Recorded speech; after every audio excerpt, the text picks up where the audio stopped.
Kenyans held their breath on Thursday while parliamentarians voted on whether to push forward the proposed finance bill to the next stage.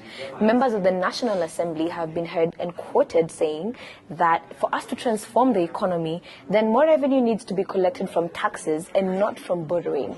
Many Kenyans are concerned that if this happens, the financial burden is going to be great if the bill passes through to the next stage. So here are the 5 steps that you need to know that any bill, including the finance bill, goes through before it becomes a law.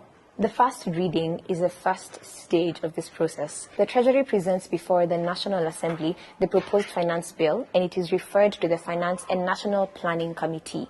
They gather together various public stakeholders and, taking in their opinions, compile a report.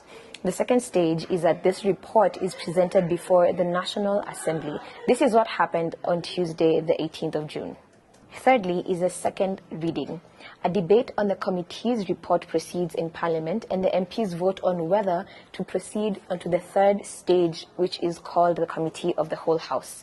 Next comes the third reading. Here, each amendment will be moved, and the whole House is going to take a vote on each clause. If there arises a dispute in the bill or a proposed amendment, then it is referred to a mediation committee that will come up with a version of the bill, and the whole House will once again vote on it. Finally, presidential assent. After the National Assembly votes, the bill is presented before the president, who will have 14 days to send it into law or send it back to the National Assembly with recommendations. The National Assembly has 2 options at this stage. They could either take it up fully with the head of state's recommendations, or they can override his recommendations with a 2/3 vote.